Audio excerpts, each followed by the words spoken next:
All right, so we're here in Fairbanks, University of Alaska, and we ran into Omar here. Just such an interesting guy and story. We've been talking for a little bit, and I'm got to get him on here so you guys hear a little of his story and some of his adventures. So first of all, tell us what you're riding, what year, and so I have a 2016 BMW F800 GS Adventure, and the only things that I added to it was the upper crash bars, and I thought those were absolutely, I mean, I dropped it so many times in different places, so it worked out really great. I also put a bash plate, and then another thing that worked out really well for me was I put a automatic oiling system for the chain. All I had to do was just clean the chain whenever I needed to, and then you adjust it here on this side, and you just refill it, and you adjust how much, depending on like if it is hot and humid, you know, or depending on the temperature. If it is hotter, you want to turn it down so it doesn't squirt so much. Use so much. Yeah, because there was some part where you know, as it got a little hotter, I forgot to adjust it, and then the back of my boxes were covered with a little bit of the oil. But so what kind of oil do you put in it? You can put your regular engine oil on it. Oh, okay. Yeah. You put that weight, and there's also the manufacturer of this. They make their own type of oil, Scott Oil, Scott Oiler, and on the website you can buy that. But I just use the regular engine oil the whole time. So this isn't specific for BMW. You could put this on most on any type model bike as long as it'll fit and work it on there. Drops about a drop of oil, like per minute as you're moving along. I do recommend that because my chain actually lasted me for about 18,000 miles before I had to do anything with it. And normally the lifespan. Your sprockets too? Yeah. Yeah, you change them both at the same time. Yeah. I just changed them before I came up here. But headlight protection, that's very important. There's so much crap that is bouncing off. Get a view of that. So I put that there. Windscreen. Oh yeah, this one's factory. Factory. It came okay. And did it's an adventure model, so did it have the more aggressive tires on it when it came, when you bought it new? Actually, it came with street tires. Okay. When I got it. And that's what I had all the way up to Lima, Peru. And then in Lima, Peru, I put a set of TKC 70s. And then to do the Dalton, you did a little more aggressive tire. To replace it, so I put this ones on. So my friend, he has a 1200 BMW, and he bought the GPS unit that comes with it. Well, as soon as you cross into Mexico, it was pretty much worthless. The town, it would just show you one road and the name of the town. There was no directions. So what did you use instead of GPS? Oh, Google Maps on your phone. Google Maps, and then what I would do is I would download the offline areas. When I got to Wi-Fi on my phone, I download the sections of Mexico or whatever country I needed. Download those, have them already there, and then I turn off the data on the phone. Since we're talking about data, let's fill in people. You're basically on the tail end of this trip, and that consisted of you're from Oregon. Yep. Right? Went South America with a friend. Yep. And all the way to the tip of Argentina. All the way to Ushuaia, yeah. That's the most southern point of... That's the end of that's the end of the road. Nice. Yeah. And then now you're just coming back from Prudhoe Bay to complete your North America trip. Because we're talking about different countries.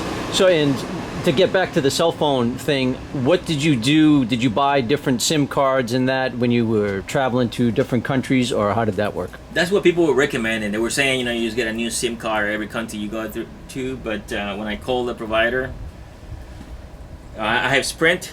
So it was already included in my plan. I didn't have to pay any additional. All I had to do was, when you get to a new country, it recognizes it, and it tells you welcome to this country, and now you're using international roaming, which was included in my plan. Yeah, and it worked out really good. Great. Yeah. So the only thing is, it's a little slower over there. The networks are not as fast, so you can't watch videos or anything like that. Usually more 3G or something. Or, what have you. Yeah. So what I would do is I used it mainly for mapping, email, things like that. And then for anything heavy like videos or posting, social media, I would just wait until I got to a Wi-Fi, because there's Wi-Fi everywhere. over there. So Okay. you're not gonna run into places where, there's no Wi-Fi. You're just gonna have connectivity. Now, just to finish up with the bike, is there any type of cruise control or anything on this? No cruise control on this. Did you ever wish you had it? Or No, I didn't. you It just didn't really- sometimes hold the throttle with your left hand to relieve the... No, actually, once I get to the speed that I want, I just kind of rested my hand on it, and it's just... you just kind of figure out what works I didn't for even you. feel like I was, having to put any effort on my wrist or anything like that. Right. So- Did you debate about getting the 1200 before you bought this? I did. Yeah, and what was the deciding factor did. for you to get this? The height. Oh, the height. Yeah, it was. So with this one, I can put both feet on the ground. On the 1200, I either It's the same for me. Okay. Yeah, and I could get an adjusted And seat. how tall are you? So and- people that may be I'm 5'9". 5'9". Okay. Yeah. So yeah. Okay. And they have. You can adjust it, and they can get you, Lower seat, yeah. profile. But when I got on this one, it just felt so comfortable. It was light enough. I just thought, and then I got the Adventure one rather than just the GS, mainly because of the fuel tank. Right. It takes 6.3 gallons, and I can do between 300 and 350 miles on a tank. That's awesome. So I didn't have to carry an additional gas. That's or way more than you're ever going to it's- need, right? Exactly. Yeah, I mean, yeah. definitely and you can do it. avoid these small little towns that are going to charge you more for gasoline, right? And get to a more of a Yeah. city and where you can pay a more Absolutely. economical price, right? Stock seat Yep. worked out fine for you. Super comfortable, man. So you bought it brand new, Brand new. with 0 miles, 0 miles. and you're almost completing your trip. And how many miles you have on it now? So right now I got 22,964. How often would you say you camped, percentage-wise, compared to hotels and Probably did about 20%. 20% camping? Yeah, very little camping because couch surfing. Couch surfing was where it's you at. can huh? either stay on a tent or you can stay in someone's home where they're making delicious Mexican food. And before this trip, have you ever couch surfed? Yeah, You I have. had. Yeah. And Not as much as with this, but I had it a couple of times. And mostly I had people stay at my place. okay. Oh, you've hosted people Yeah. before, yeah. Okay, Yeah. great. So that's definitely great to get a local perspective of, you were sharing with me before on you were going to take a scenic route through the ocean one time. What country was that? In Ecuador. In Ecuador, and then you stayed with somebody and they said, yeah, you could do that, but you may want to consider taking a different route, and it's usually Yeah. worked out. Listen It to the worked out locals really usually, great. right? We alter our routes based on the local people. We made plans based on the map. We'll look at the map and we'll do some research online, and we, like in Mexico, for example, we're gonna go down in Chiapas and then take the west coast and then go into Guatemala. And then some of the people that live there said, well, the problem with that road is it's so windy that a lot of times it gets shut down. So be prepared to stay an extra night somewhere there if there's like weather or something. And we thought, well, we don't want to have to do that. What else can we do? And then they offered us this alternate route, which turned out to be just amazing. I mean, we loved it. So Historical. you've traveled through all these dangerous countries. Mexico, which is the biggest feared. Americans should not go in Mexico. Panama, El Salvador, Honduras. Surely you've been held at gunpoint, knife point, and seen a million different extorted. You've had to pay 1 million people off. How many times did that happen? We one time in Costa Rica, a cop tried to get a bribe from us. We had our GoPros, so that didn't go well, and we went in, we reported it, and actually Didn't go well for you for the or cop. for him? No, yeah. for the cop.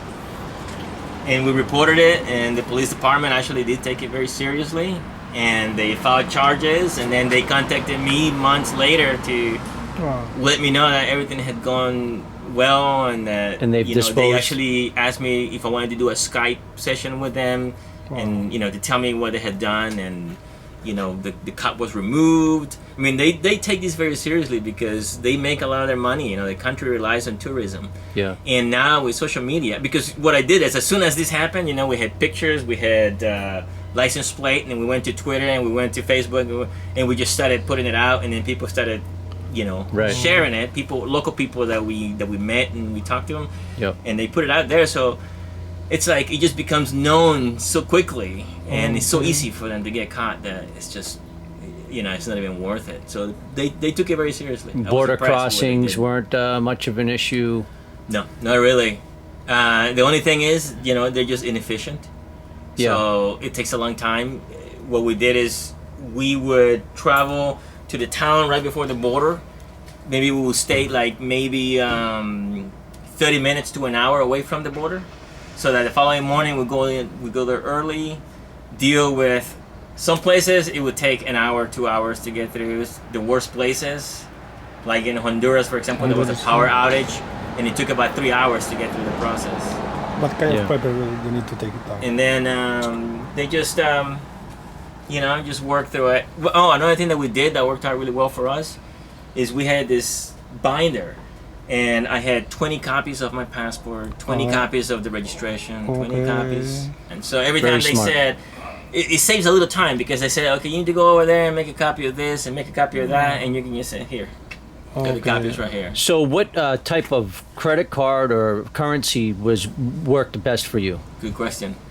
Before we took off, we went and because credit cards would charge you an international transaction fee Yes. every time you charge us outside of the country. But like Capital One, for example, has a Capital One Visa, which is we went and got that. And that one has no international fees. So whatever you charge in whatever country is just as if you did in the U.S. And you can't really get one type of currency because you're going in so many different countries, Yeah. right? So I mean, And we got some cash, a little bit of cash every time we went into the country, but we tried to rely mostly on credit card. Okay. It just makes it easier because you're not carrying a whole bunch of cash with you. because little street vendors and stuff, they're not going to take credit cards and stuff, right? Like most of us, did you feel like you took way too much than you I did. possibly needed? I packed too many clothes. I need to. Yeah. Too many clothes. Even as many trips as I've taken, I still take too much. Yeah. You know. And even on this trip, I packed probably half of what I packed before going to South America, and I still could have done with less because honestly, your camping gear, you'll need that. That's important. But when it comes to clothes, I would say, like, if I do this again, I would just have 2 t-shirts, 2 pairs of shorts, a pair of tennis shoes.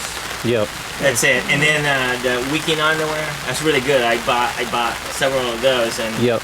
you don't have to, when you wash them, they dry out. Really quick. I mean, Yeah. it doesn't matter. You just put it right here, and within 30 minutes, they're clear. Yep.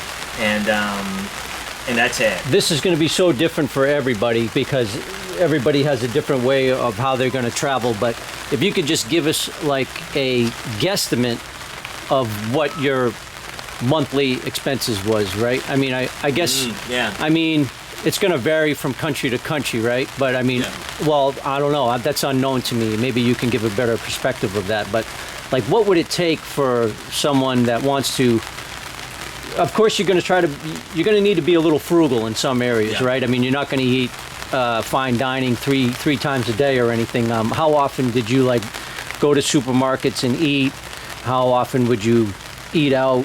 So I would say, in my case, including fuel, insurance, any fees that we had to pay at the border, things like that, food and lodging, everything, for the duration of the trip, down to Ushuaia and then back to Portland, I spent about $12,000. Wow. And that could be pared down. I mean, You didn't feel like you Actually, were sacrificing a lot. I'm going based on my credit card expenses. Yes. But one clarification that I have is I rescued 4 dogs. So I paid for surgeries for these dogs that got run over. So that you wouldn't incur that kind of cost. So you can probably reduce like another $4,000 from that. So I would say $8,000 without skimping. I mean, I really was Okay. I was not trying to like, save up or Right. or keeping from spending if I wanted to go. Did you factor in bike maintenance with that and tires, including bike maintenance, new set of tires? Our route was, we developed a route so that we had major mileposts. For example, when I hit 8,000 miles, I wanted to be either in Panama City or somewhere in the vicinity, so I could just go to the place and do the maintenance on the bike. Mainly because it was brand new, and I didn't want to do the maintenance myself on the road and lose the warranty. The warning. Now, So I was going taking back, the shot. would you have kept that and kept doing that, or would you have just done the maintenance yourself and let the No, I would have kept doing that. yeah? Yeah, It's good peace of mind on the road, just knowing. And they're so great. Like, for example, we went to this place in Santiago de Chile, and we had run a lot of miles, so we just took the bikes to the shop and to BMW dealership, and we said, hey, can you check it out? It's no due for maintenance, but we've been on the road for a while. See if there's anything that needs to be done, and we were just open to whatever it takes, whatever I need to do. And the guys, they washed the bike, they did a full inspection. They adjusted my chain, right? So little minor maintenance. They say it doesn't need anything else. Oh, okay. And you know how much they charge? 0. Wow. Wow. We're like, oh, come on, we're gonna, and they said, no. I said, we really didn't do anything. I mean, they were really honest, and they were very good, the BMW shop. Another thing that I love is, I actually like going to the dealership in Latin America because, like, if like in Panama City, for example, you go in there and it's like this huge mall and the facilities. I mean, we actually went there just to spend the day to do you know, some web stuff and just to kind of take a break because it was just so nice in there. So it was worth it. And then it's a lot cheaper than what the maintenance would cost here in the U.S. Really? Yes. Oh yeah, Yes, yeah. I guess it depends on what country you're Because in. the labor, Yeah. is a lot cheaper. Yeah. And so I think it was. I don't think I would have saved a whole lot of money if I had just done the maintenance myself. Now, did you feel it was imperative to do this type of trip with a friend? I mean, would you have ever started it by yourself?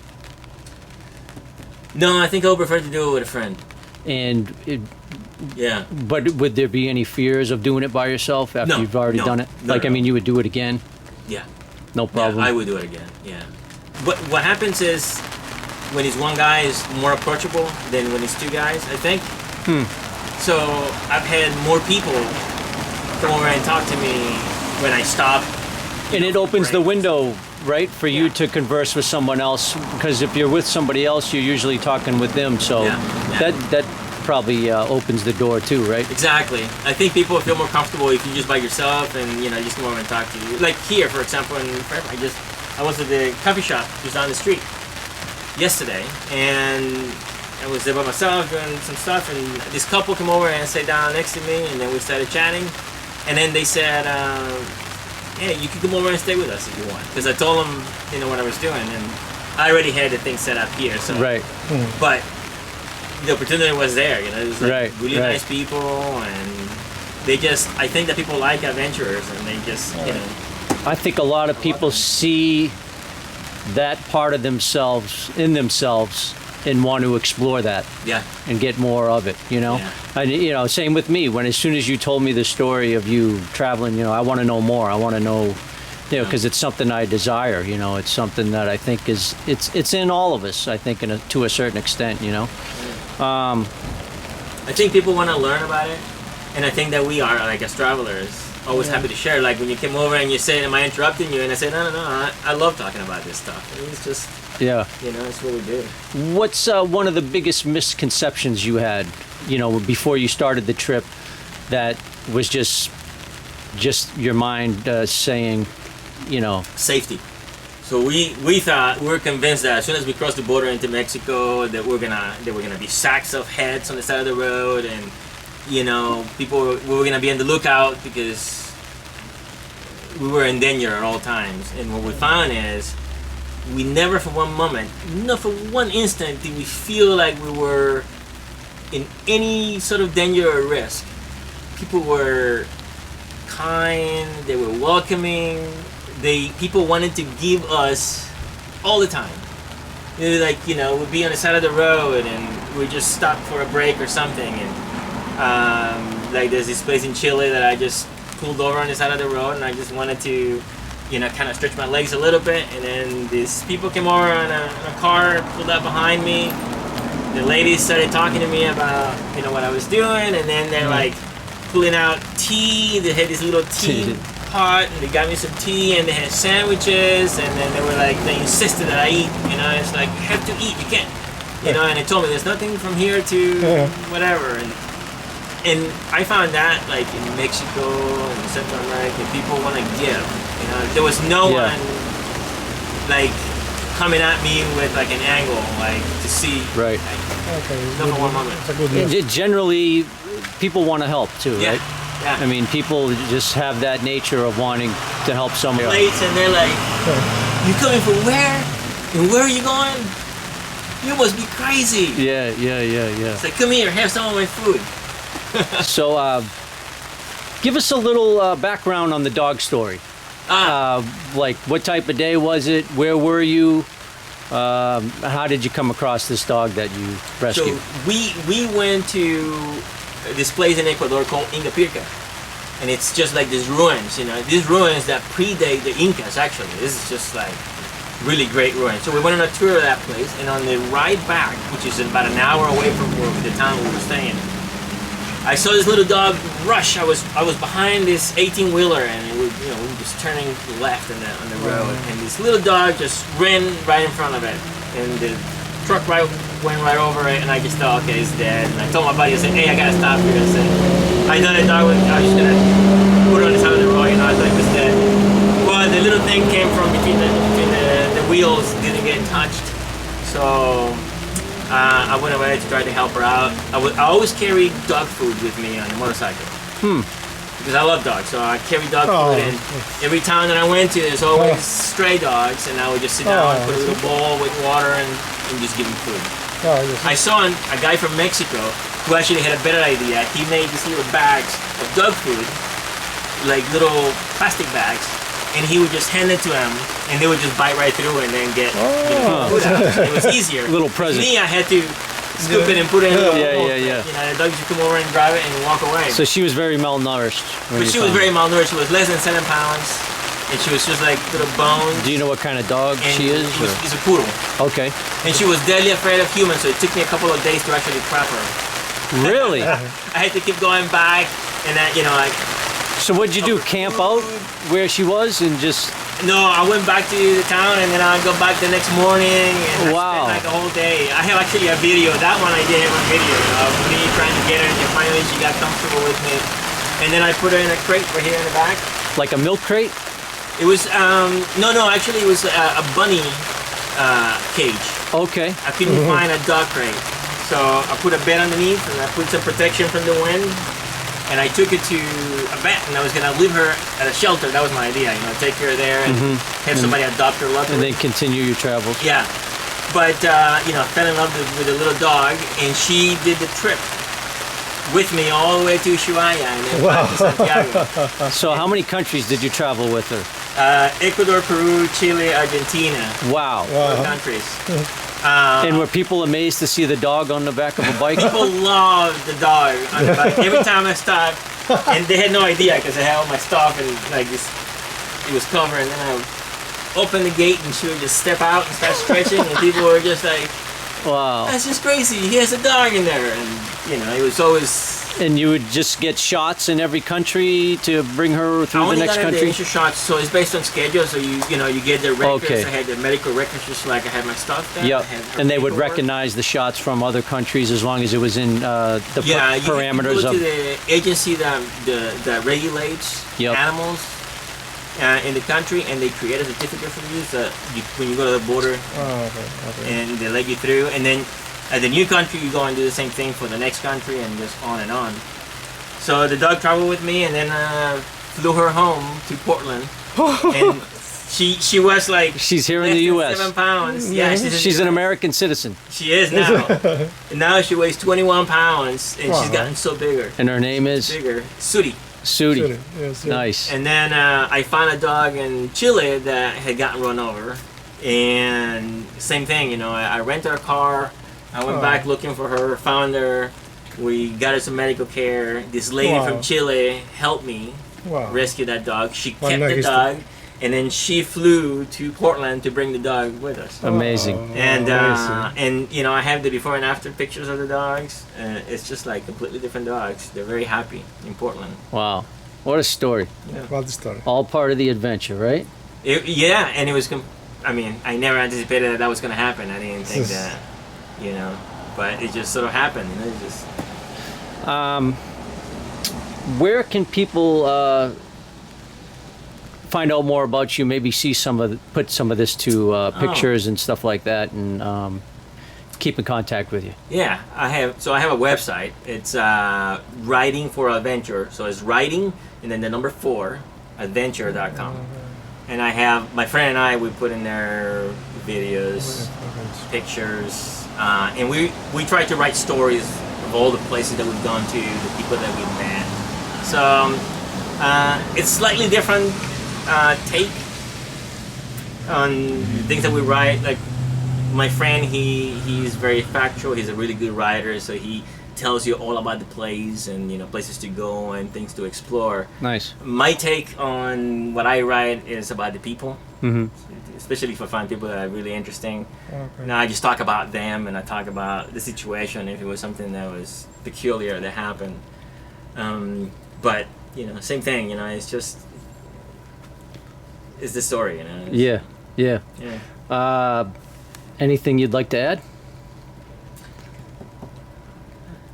You know, I am very happy to be going home now, because now I'm on the return trip, and I think probably have 3 more weeks on the road. But I'm also sad that I'm no longer going to be a motorcycle adventurer. And so I'm envious that you guys, you know, now it's like, you know, you're taking the baton and you going and, you know, doing this thing. And I can't wait to follow your journey, because it's really exciting, you know. It's something that is an opportunity. People always say, you know, this is a once-in-a-lifetime opportunity, and only certain privileged number of people, you know, can do this. And actually, I think anyone can do it. Yeah, it's a lot more economical, and you can make it very economical if you know, if you want to. But I think everyone should do it. It's just such a rich experience. I think that people will come back with completely different views in life, political views, and even views about themselves, you know. Like what you said earlier. It's like you reassess the way you will react to things, because I've had people do things for me during this trip.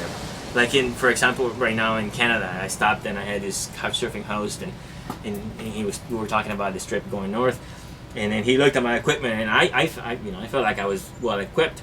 But he said, "Man, I'm worried about you going on this thing. So here, there's this sweater, and here's some gloves, and here's some other warmer gloves, and this is some gloves that you can use if it is cold and you need to work on your bike." Wow.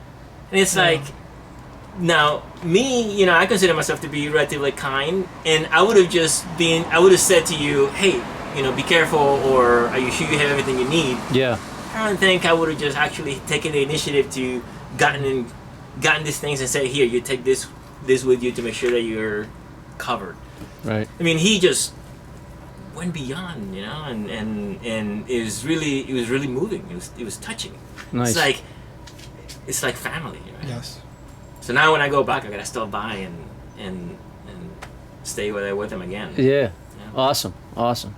Well, there's no doubt you're definitely a good, kind-hearted guy, and it's been a pleasure. Thanks for taking the time to share a piece of, over a year on the road, or almost a year, Almost right? a year, yeah. Almost a year. And it's not over, my friend. Once you're an adventurer, you're always an adventurer. So,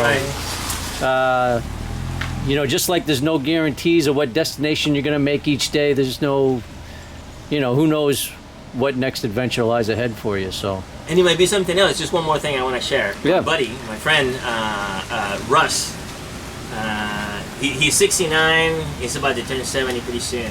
And so now that he's finishing this up, he's already planning the next adventure. And he's going to hike the Pacific Crest Trail. wow. I think either from Mexico to Canada or yeah. he's gonna go one direction or the other. But it's 2,400 miles backpacking. Wow. I wish I could do it, but you know, it's just I don't have the energy for that. That guy is just hardcore. So Nice. it's great. So you're right. You know, who knows? The next adventure might be around the corner. Maybe no on a motorcycle. Maybe something else. Yeah, yeah. Great. Well, there you have it, folks. There's Omar showing some love and plan your next adventure. Thanks. Till next time.